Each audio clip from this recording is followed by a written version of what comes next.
Kavita to welcome Shri Rajan Jadhav.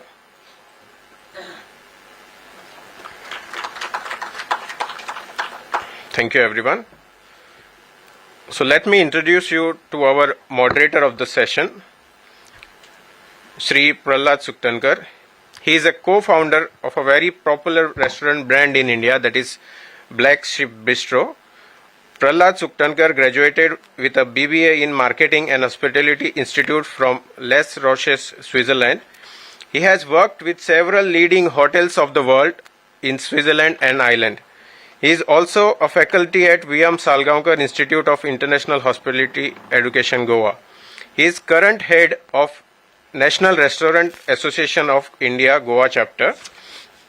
I welcome you, sir, to this session and request you to come over to the podium and introduce all our esteemed panelists to the audience and begin this technical session on this topic, cracking the nut, innovations in cashew-based products. This session will be of 1 hour.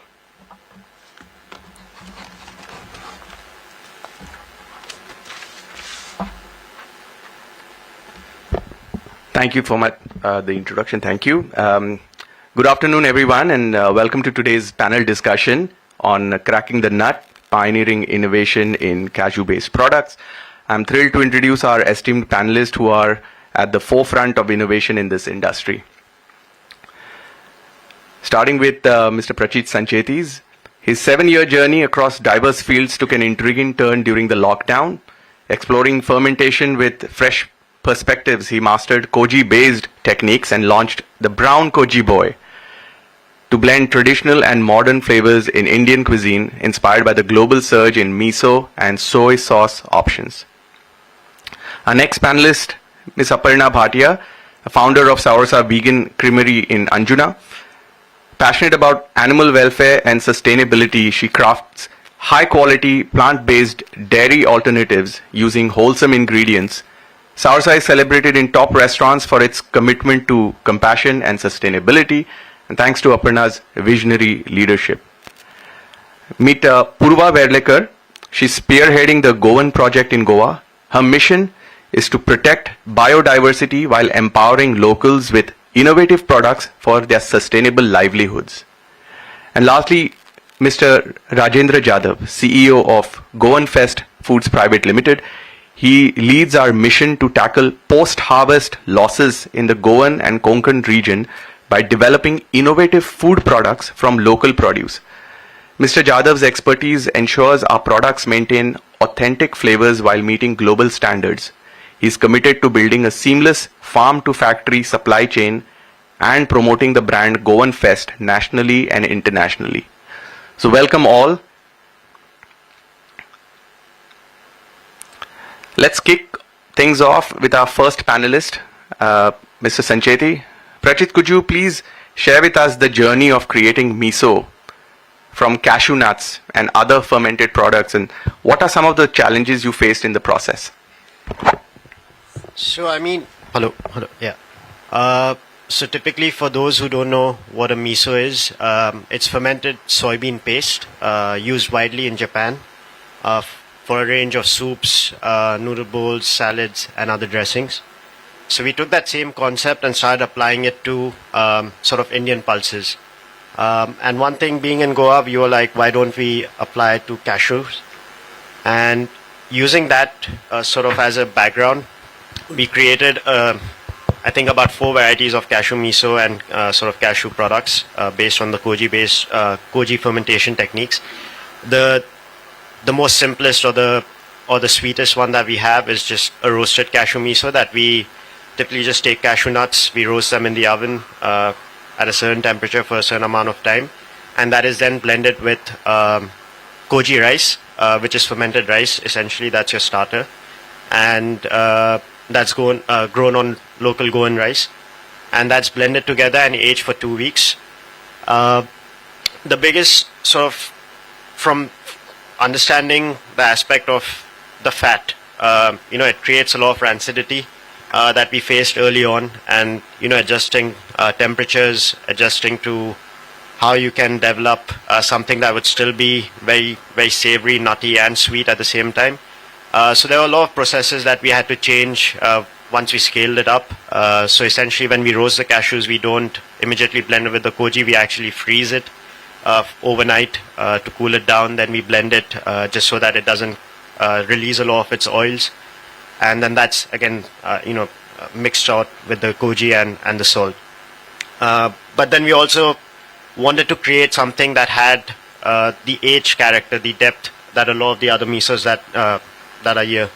So we kind of worked out a formula where, we looked at cashew as the flavoring or the main base, and then started aging it with like really aged or mature products that we used to do, which is made from watana.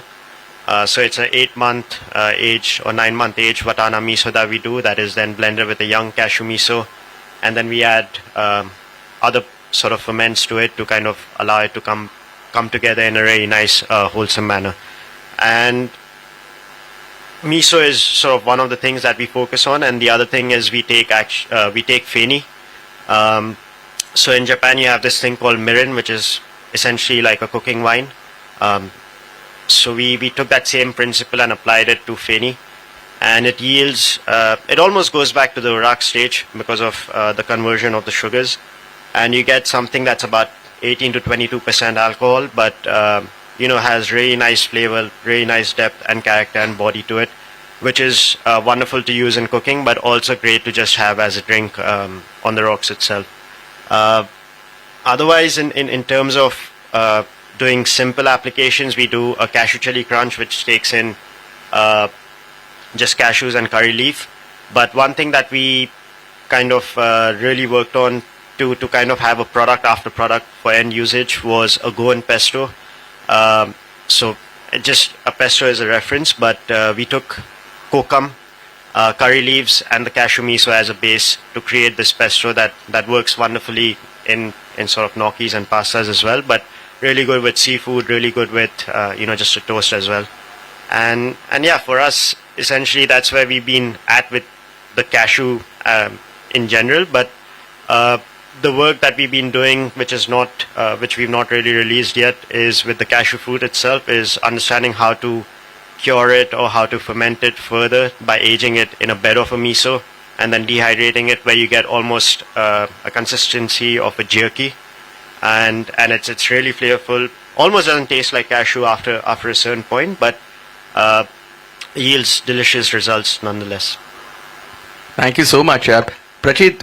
For the audience who might not be familiar with the miso on a regular basis, I just wanted to sort of explain that, when the restaurant industry all across India would buy miso from Japan before, and then these would cost, just explaining it as in how bottom line it affected the industry, your product. So we used to buy this miso, which was 1,500, 2,000 for a kilo or even more than that. And what Prachit did is, through his innovative process, he is now making miso in India using our local ingredients, things like dal, pulses, cashew, whatever is available in the local market. And he's able to brought down the price, and now everybody is buying from him. Also, everybody uses soy sauce, but soy sauce actually comes under the category of tamari. Am I correct? Or some? Yeah, so the original form.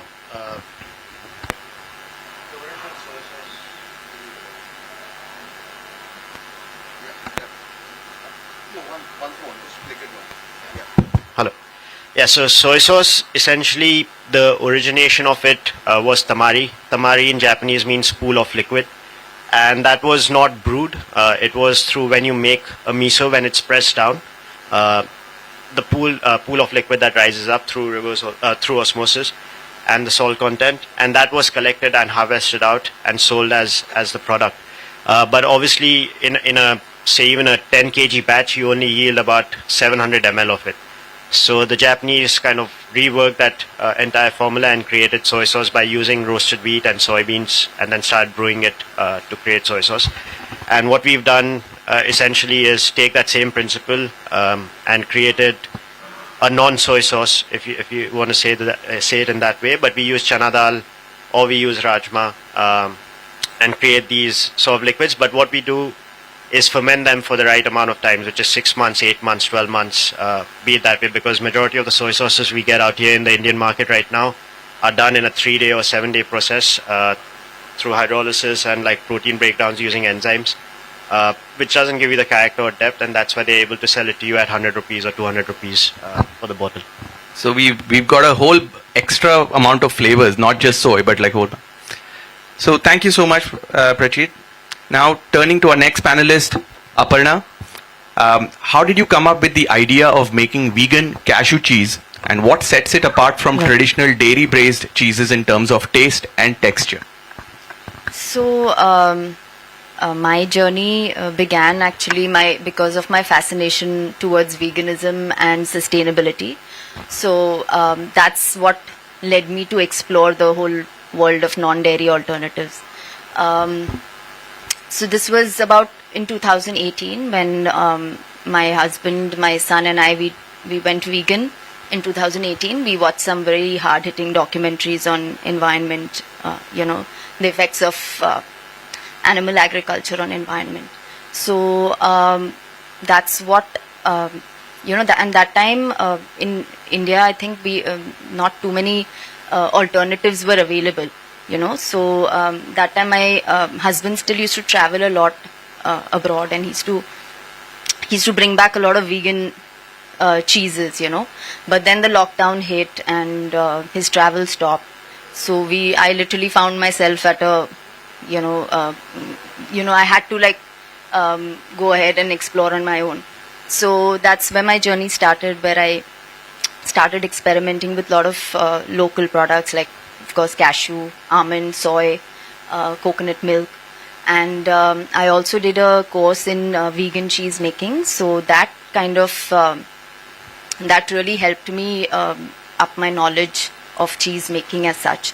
And from there, I think experimenting with different things, and even with because of the course that I did, it was from this Spanish academy in online, and so that's when I started experimenting, and so a lot of the recipes that I created, even though I learned like about 32 varieties of cheese making, I did my own recipes. I created my own recipes because keeping in mind the Indian palate, So I used to experiment, and I used to make my friends and family taste it, and the kind of feedback that I got from them. So in 2021, end of 2021 is when I launched, when I started Sausa Vegan Creamery. So then, see, cashew as such is a very versatile nut, and it really cashew, it's got a very neutral flavor. It's got a very lovely texture. So it really imitates, it replicates your dairy cheese quite closely in terms of richness. It also, when you soak and you blend cashews, it gives a very smooth consistency, almost like a cheese-like consistency, And then obviously when you start fermenting cashew, so it gives you like a whole new burst of flavors, So it really adds to developing. It really helped me develop a lot of new flavors, textures, and also it acts as a preservative. The fermentation part acts as a preservative, so that really helped. And so I created recipes, like I created mozzarella cheese, which primarily uses actually peanut milk a lot, and also cashew cream is what I use in that. And mozzarella did very well in restaurants, even now, mozzarella. Then I use butter also. Even my butter uses, I use fermented cashew paste, which gives it that real buttery taste, So that, and then Would you be able to tell us how is it different from the regular cheese, in terms of taste and texture? So actually, my goal has never been to completely replicate dairy. It is mainly, I want it to on its own be a product which really stands on its own, in terms of flavor and taste. Like I said, cashew is actually it's a very neutral taste to cashew, but because of the consistency and all, and because of the fermenting and even adding the seasoning and everything, it really opens a whole array of flavors, So dairy, obviously, the ill effects of dairy are also extremely. If you research on that, you'll see that the ill effects of dairy, now everybody kind of knows it, and that's the reason cashew, though people think it's very high in cholesterol and all of that, but cashew is actually cholesterol free, and also fermentation helps it become more, soaking helps it become more digestible. Fermenting is also good. The good bacteria that we use to ferment it is good for our gut, so there are a lot of good things. So all our audience today are obviously thinking, where can they try some of your cheese? Is there anywhere in the Cashew Fest that people can try your cheese? So I don't know if Melt Pizza has a I think they counter. Yeah. So he's using my cheese in his pizza. So maybe if you can try this year, I couldn't do a stall because I was busy with something else. But next year I'll surely have a stall. And otherwise I do based on orders because I don't use preservatives. So the shelf life is not very big. So I make in small batches, which also make sure that there is quality ingredients used, and I'm sourcing the cashews also locally. So everything is basically I'm using Indian resources for it. Thank you, Aparna. Now let's hear from Purva Berlekar. Purva, could you elaborate on the innovative products your project Goan has developed to conserve Goa's biodiversity, and how do you ensure sustainability in production? So let me first introduce what Goan.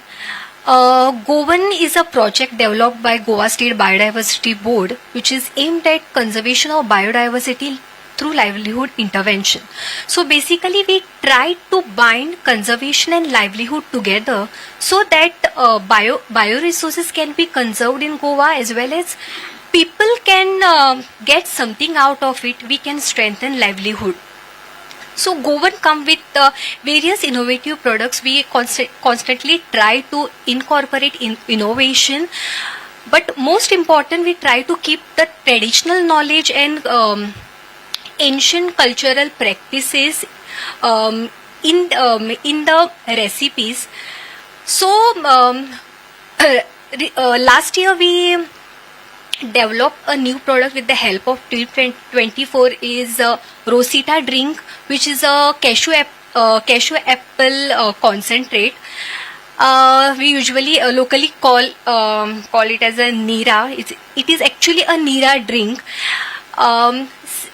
What happens? Cashew apple juice is liked by everyone, and we can enjoy that juice only for April to May, because cashews are available only in the month of April-May. This Rosita drink which we have developed is we can store it for 6 months so that we can enjoy the cashew apple juice throughout the year.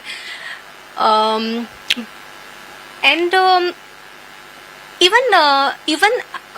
and most important is the crush after extracting the juice. We are used to make a sweet candy, which is usually which is called as a cashew apple crunch. It's a sweet candy. Again, it is formulated by ICAR. So there is zero wastage in this process. We constantly try to minimize the wastage and make proper use of bioresources so they don't get waste in Goa. Now sustainability is such a thing, is like we try to constantly improve our product, our systems. so that these resources can be uh, I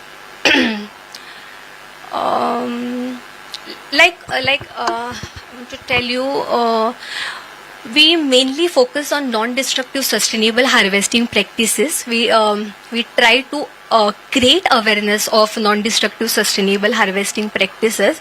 Again, we use semi-automated machinery. Mostly, most of the products are hand curated so that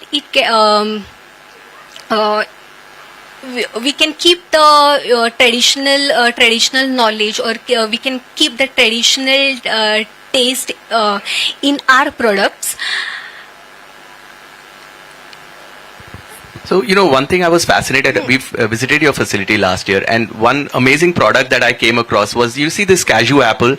So the cashew apple traditionally we'll just chew and we'll spit out the thing, right? But the fibrous part. That fibrous Yeah. part, yeah. So your company, you all had done using reverse osmosis. You all had created a candy out of it. Candy. And we were able to eat the whole thing. Yeah. I thought it's quite fascinating. Yeah, And nothing the other thing I wanted to ask you also, is it true that your packaging, on your Goan, the nuts, when you scan the QR code, you can actually find out which farmer Which produced it, farmer. and you can trace Yeah, it down to the trace origin it precise. It's fascinating. And, so please could you tell us more about how you came up with that, and what made you come up with the idea of kind of tracking it right to the source? How does it help the farmer? Okay, we try to reach mostly underreached farmers, because there are a lot of farmers, they have trees, fruits gets waste because they cannot reach to the market. So we try to procure bioresources from these farmers, so that they also get a livelihood opportunity. It's a very good point, sir. I think in the previous session you had raised a question. You had said ki why a certain Goan nuts are not being. See, this kind of marketing can really help it. If you can trace it down to the exact origin and where it was sourced from and why it is so important, that creates that scarcity and the value for that product. And you can charge a premium. If somebody can trace it down to this thing, you can actually charge a large premium on that particular cashew. And this is how we can elevate, to answer your question, the perception of Goan cashew as something superior, something that we can take right up to the origin. So thank you so much for that, Purva. So now, Mr. Jadhav, as the CEO of Goan Fest Food and Beverage, what inspired you to create a range of products using cashew apple? And just to kind of tie into what she said there was a lot of wastage. So I believe that your company addresses the wastage issue in a big way. So please could you elaborate on that? Thank you, Prahlad.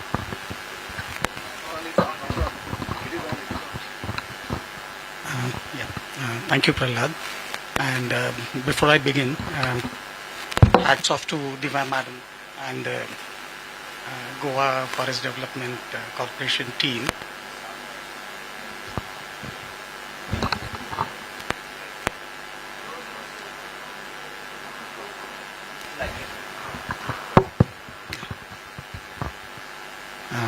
Thank you to Diva Madam and the team of Goa Forest Development Corporation. Hats off to you all. Fantastic event and fantastic platform for all of us to showcase our products. Now, coming to Prahlad's question, the inspiration for Goan Fest. Let me reframe the question a bit differently. What is the problem that Goan Fest is trying to solve? Now, Goa is, I would say, like God's own country. We've been blessed with a tremendous amount of biodiversity, varied flora and fauna. The fruits and the vegetables that we have here, grown here locally, they're extremely rich in terms of the nutritional value, and for a food company like us, they have a completely different flavor and taste profile as compared to your traditional fruits that you get. So that's a sort of a blessing that we have. But the issue is whether it's cashew apple that is grown here, jackfruit, kokum, bimli, your karmali, that's star fruit. The amount of post-harvest losses that you have is mind-boggling. Just to share some numbers for jackfruit or kokum, the post-harvest losses are as high as 60 to 70%. Now, if you go to cashew apple, the losses increase to, numbers vary, but more than 90% of the cashew apple that is actually grown is virtually lost, except perhaps for Goa, which we have Urrak and Feni, which is a blessing. If you look at the entire Konkan belt right up to Kerala, most of the cashew apple that are produced are lost. So that is one issue that we have been that has been bugging us, and we are trying to solve this problem. Now, why does this happen? Now, one of the main reasons is the highly perishable nature of a lot of these products. Now, cashew apple, for the products that we produce, we need to harvest them from the trees and process them on the same day itself, which is quite a challenge, or the fruit starts fermenting right away. To a lesser extent, the same is also true for the other fruits. So perishability is a main issue. Another important issue is the knowledge. I mean, a lot of people all over India are not aware of most of these fruits. I mean, I would say 90% of India doesn't know that cashew has a fruit associated with it, cashew apple. If you talk about kokum, perhaps Western India, if you leave aside Western India and bit of South India, people don't know that there is a fruit like kokum which is there. Same with bimli, besides our Goa and part of Maharashtra and Karnataka. No one knows what this is. Now, when I'm talking of the nutritional content that is there in a lot of these fruits, cashew apple, in terms of vitamin C, I think it has the highest level of vitamin C. A lot of people are surprised when we tell them that in the world, amongst all the fruits that is there, the highest level. People keep on talking about the citrus range of fruits for vitamin C, but cashew apple is much richer than that, 5 times richer than your citrus. Bimli, extremely good for blood sugar control. So, along with this nutritional value, you also have a completely different taste profile.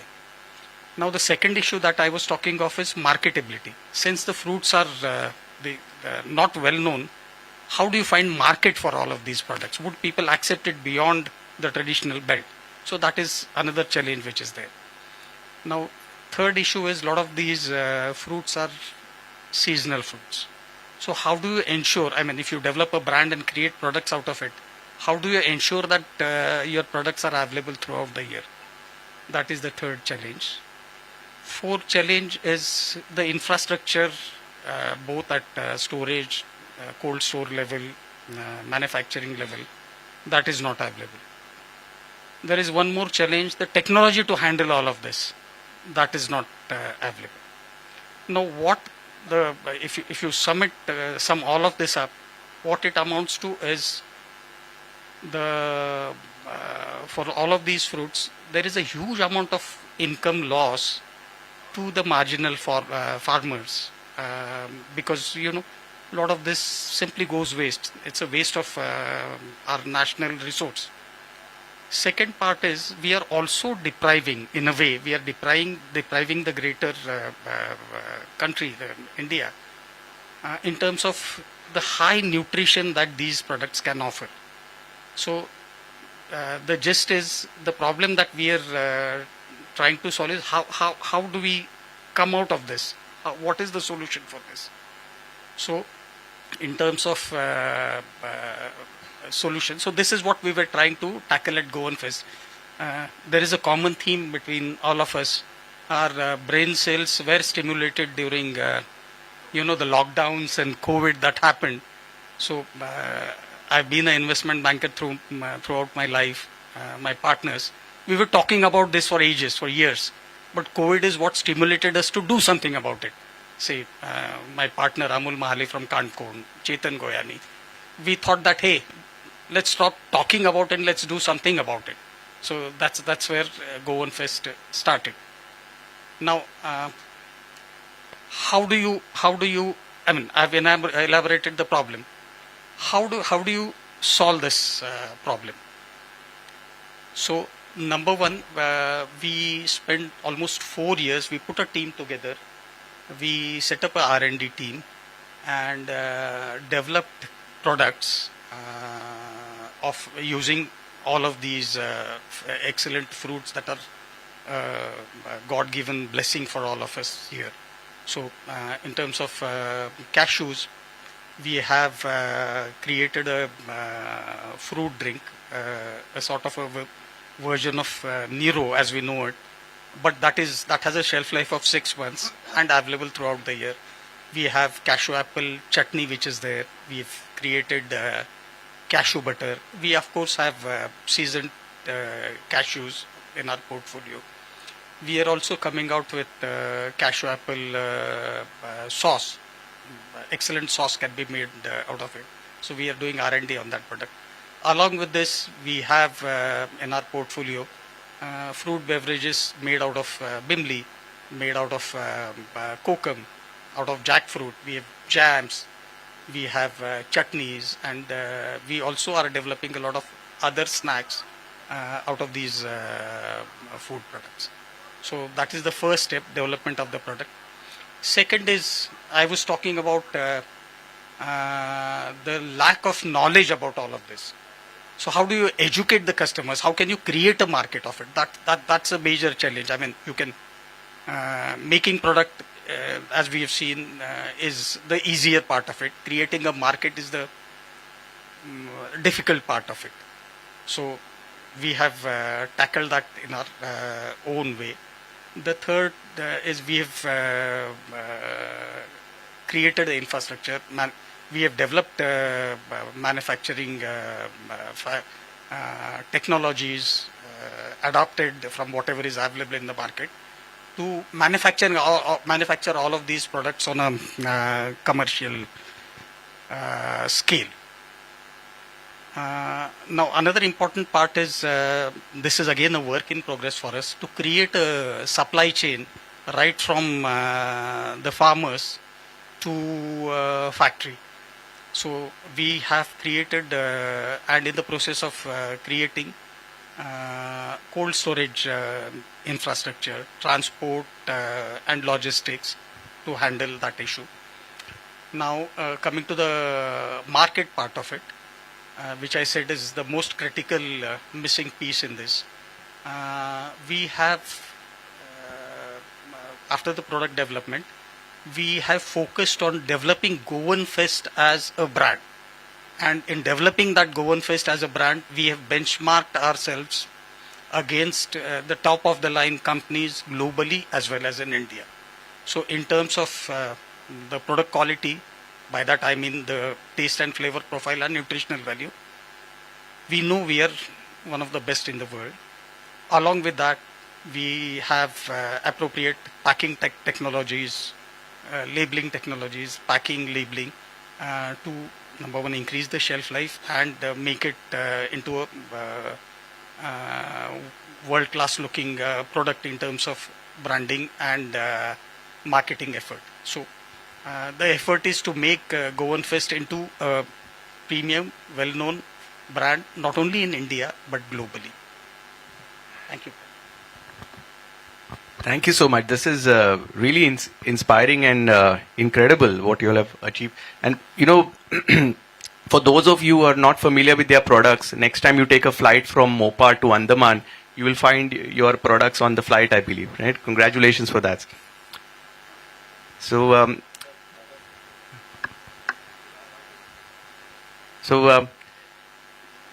thank you. So now I have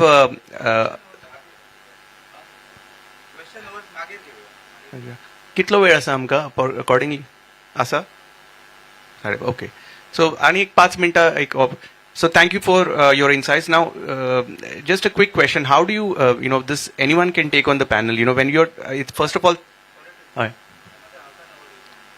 oh okay, so thank you so first of all, thank you for taking our Goan traditional recipes all across the country and internationally.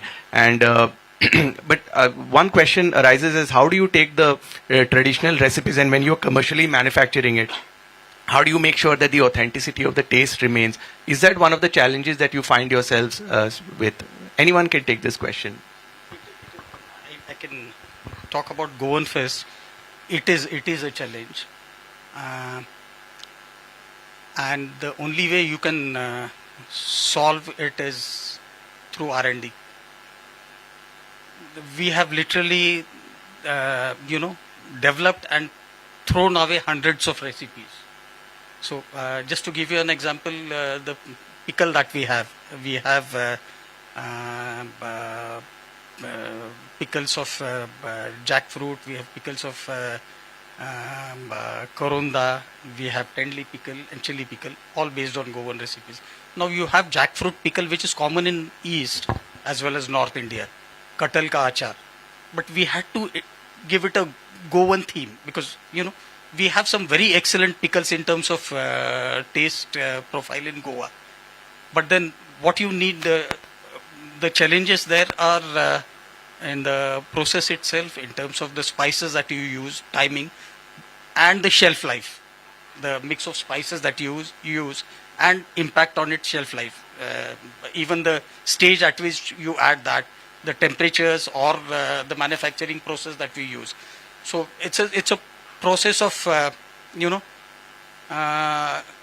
making and discarding, tasting it out, tasting the taste and the shelf life of the various items to finally come out with the right mix or the right recipe. For me, I feel, anyways, we have created a product which is not out there in the market. So there's nothing to do with tradition or a taste profile. So it's for us to kind of take that R&D, as you rightly said, and understand the palate that has to be universal across the belts, not just within India itself. And I think it's also important at times where we get stuck, maybe a contrary view, we get stuck on traditions a lot or traditional recipes a lot. But if you're trying to commercialize it and it's not adaptable, then there's no point of it. So if you want to commercialize it, you have to adapt it to something that will suit to the every person's palate, right? So taking those things into consideration, if it means, at least for our brand, when we do something like just a standard cashew miso, which can be within the vegan butter range and things like that, to replacing, say, a sesame paste that a lot of Asian cooking utilizes, or to use it within ice creams and other things. And then we create something which goes towards more of a modern take, because a lot of people now, at least the restaurants, I would say, utilize black garlic and other things. So it kind of takes into that profile where people are then attracted by the name or the packaging to at least try it out. Because just a cashew miso by itself typically doesn't, it's not going to, someone's going to look at it and be like, what do I do with it? So having those little, tweaks or twirls, same thing with the Goan pesto, right? For us to do. So I did this seminar for a bunch of, I think it was mostly Americans and British people, and it was mostly on like my fermentation journey with what I'm doing at Brown Kochi Boy. But we were supposed to do a few recipes. So doing that Goan pesto actually clicked or connected with a lot of them, that you utilize something that is, great by itself, but like most people wouldn't adapt to. But then taking it next step, pesto is sort of universal in terms of understanding what it is, but then applying it that way also helps. So I think, with anything traditional or that dates back to centuries is obviously important. But if it doesn't have that value that goes forward, then, there's no real looking forward to it. Thank you. Talking about trial and error, one thing that I have to share is I was at Prachit's place one time, and he was trying out this paneer. You had done something with fermented paneer, and that fermented paneer, it didn't work out exactly how he wanted to, but it was tasting like a fantastic blue cheese. Remember, we tasted it, and I was like, we've created something new out of with paneer. So it can sometimes work and create something new and exciting that you can then use as a blue chip dip or something like that. Now we do sell it. We've perfected that recipe. So, yeah. So it actually turned out to become a product. Congratulations. Okay, so I think if anybody, now we'll open the floor to any questions anyone want to have. We have another 15 minutes to go.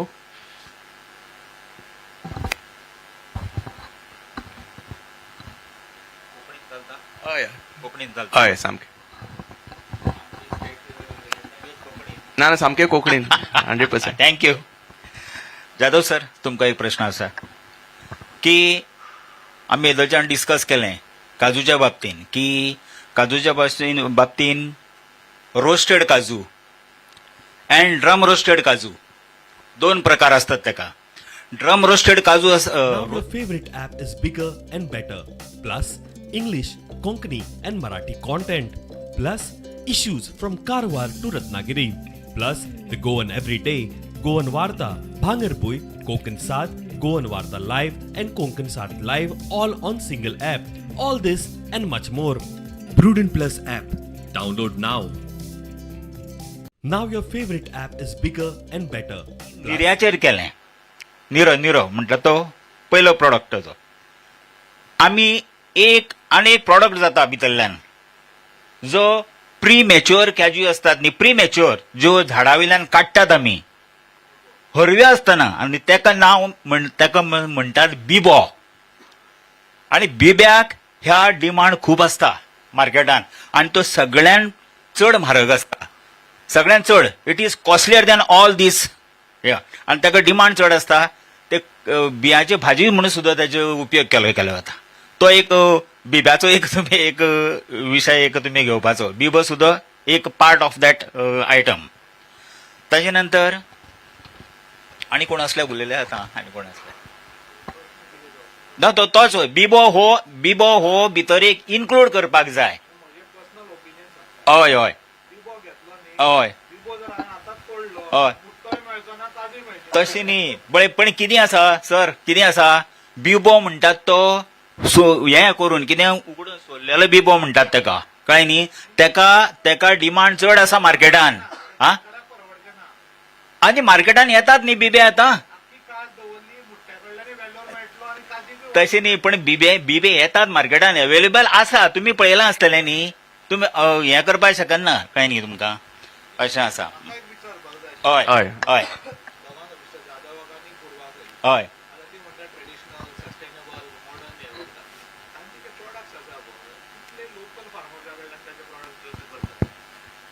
Did you understand the question? Or okay. की sir कितले फार्मर्सा कडल्यान तुम्ही तुमचे raw material source out करता आणि तुमचो product करता, आणि किती प्राइस दिता? कारण शेतकारा बद्दल विचार किती प्राइस दिता मार्केटान? तांकां आयज काजी 100 रुपया 120 रुपया किलो वता. बरोबर. तुम्ही किती दिता? आम्ही काजू जो आसा, काजूची बी ती आम्ही डायरेक्ट फार्मरा कडल्यान घेतात. कितले फार्मर्स? आता आमचे हेतून आता सगळे प्रोडक्ट धरले जाल्यार 50च्या वयर फार्मर्साचो कॉन्टॅक्ट आसा आमचे कडेन. ओके. तुम्ही कितलो प्रोक्युर करतात? प्राइस किती घेता म्हणता तुम्ही? प्राइस काजू आम्ही तेंचो कितें प्राइस सध्या तरी आम्ही तो कितें प्राइसान दितात तशेंच घेता. आम्ही त्या प्राइसांनीच घेतात सध्या काजू तरी. तातूंत सस्टेनेबिलिटी किती उरली मॅडम? ना मॅडम, आनी तुम्ही मागीर हांव उलयतां. तातूंत सस्टेनेबिलिटी किती उरली? तुम्ही एक शब्द वापरलो, सस्टेनेबिलिटी. ओके. जर म्हाका तुम्ही ते 120 रुपयान जर काजू घेता न्ही, कारण landing price of a imported काजू इज जस्ट अराउंड 60 to 70 रुपीजान मेळटा, कळ्ळें? What I said earlier. Sorry, What I said earlier. या that's what I mean to say. Sustainability म्हणटा न्ही, एका शेतकारान तुमच्याकडे परत कित्याक लागून दिवचें, जेन्ना ताका एक फायदो मेळटा त्या प्राइस मेळटा. एका एंटरप्रेनरान तुमच्या शेतकारा कडल्यान कित्याक घेवचें, but he is damn sure that the source what he is getting is pure and authentic. right? The imported Vietnamese or something which you are getting, you don't know what is that. One thing you should appreciate that Goan farmer cannot काज झाडा वयल्यान तोडना, सकयल पडल्या उपरांतच तोडटा. So that's the reason, because the niche type of cashew आम्ही develop करपाचे म्हणटा, because the kernel is fully developed when it is harvested, as compared to what is done in Maharashtra, Karnataka, Odisha or Andhra Pradesh. That is good for cashew milk and all, ते चिविल्ले काजू पण, but Goan farmer तसं केन्ना करना. So obviously he requires a higher demand. That's what I wanted to ask you. Because if anybody we want to suggest tomorrow, go to Goan one, because it should be something out of the box, different कितें तरी आसपाक जाय.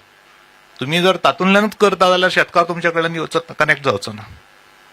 कारण something कितें जाता, commercial angle पळयनाका. तुम्ही biodiversity म्हणटा जाल्यार तुम्ही ना, तुमचो कमर्शियल एंगल ना. तुम्ही म्हणटा की बायोडायव्हर्सिटी सशें ना, तुम्ही ट्रेडिशनल वापरले. तुम्ही म्हणता मॉडर्न युजर टेक्नॉलॉजी तुम्ही यूज करता, तातूंत ट्रेडिशनलिटी कितें उरली? ट्रेडिशनल आणि मॉडर्न दोन्ही, म्हणजे अशें न्ही की एकदमच ट्रेडिशनल. थोडे मॉडर्न गोष्टी जाय पडटा, टेक्नॉलॉजी थोडी इनकॉर्पोरेट करच्यो पडटा. सो हांव म्हणना की सगळे फुल्ली ऑटोमेटेड आसा, बट सेमी ऑटोमेटेड सिस्टम्स आमी यूज करतात. हँड क्युरेटेड प्रोडक्ट आमी म्हणजे मेन फोकस, पिकल्स बी आसा, so that we can use less machinery, less energy resources. आणि इवन ट्रेडिशनल प्रॅक्टिसीस कित्याक म्हणटात, कित्याक प्रेझर्वेटिव्ह आणि ह्यो गोष्टी आसा त्यो कमी यूज जावचे अशें. The last question to Mr. Chadav.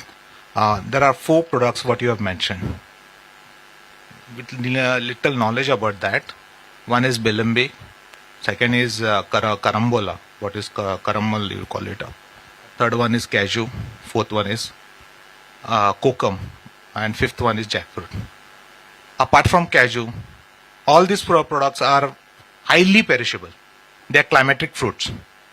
That means their shelf life is very in 1 or 2 days, not much than that. And ironically, out of these 5 products, 4 products are coinciding with the rainfall, because they come up at the first monsoons. They are ready with that at the first monsoons. Most of it, like jackfruit, kokum also. So, amba then ठीक है. That's a, but Goan mangoes are not this thing. Goan, we are talking about Goan, but Goan mangoes only 3 or 4 varieties, which leads up to June, because that's they are well for acquainted for that. So in regards to the how many Goan farmers you look at, you are sourcing from your products from the Goan this thing for this particular raw material of this thing, and how they are benefited. Because why I'm asking you this thing, I don't feel bad with that, with no offenses. The only reason is that tomorrow if any farmer comes on to me, I should have something on platter to say that बाबा तुम्ही हांगा वचनाका, तुमकां बागायतदारान जर 120 रुपयान मेळटा, गोवानाकडे चलत 130 रुपयान मेळटा म्हणून सांगपाक मेळपा जाय. जर भिण्णां जर अशी पडोन पाड जाता जाल्यार हांव शेतकाराक म्हणूंक शकता, बाबा तूं भिण्णां तूं पाड करनाका, गोवन फेस्ट आसा तांकां कॉन्टॅक्ट कर, ते येवन तुजे कडेन व्हरतल्यान ते फटाफट तुजे कडल्यान म्हणजे पोस्ट हार्वेस्ट लॉसेस कमी जातले. Concern is that. If that can come down, because we want to look out for that. We are extension workers. We would like to look out for the farmers, ki how we can promote it. Because pratyek 40, as Mr. Samant is a Krishi Ratna, he is concerned with that. Maka maja product kide price maita ka म्हणून. He's going on with his product, but he's not getting that price, because when he goes in the market, he's lost. Because in the other entrepreneurs will prefer to have a lower price. And now I don't want to comment on that. Now if you see the market, it is not a niche type of market, especially with regards to cashew. It is influxed with lot of impurities which have come down, and it's totally polluted. And in the name of Goan Kaju, 10% Goan Kaju असतलो, 90% भायलो काजू वता. Okay sir, हे सगळीकडे चालला. म्हणजे जवळ तो विषय कित्याक काढला, कारण हे आम्ही जे ओरिजिनली आम्ही काजू प्रोड्युसर्स आसा हांगासरले, तांकां कांय मेळना. एका टायमार 170 रुपया किलो काज आशिल्ली. मान्य करतात न्ही तुमी? 170 रुपया काज आशिल्ली, आनी आज ती काज आमकां 115 रुपया मेळटा. आणि ते सुद्धा आता सरांनी म्हटलं त्या प्रमाणे 65 to 70 rupees landing rate, raw मटेरियलाचो लँडिंग रेट आसा. हय, घेवया. सॉरी.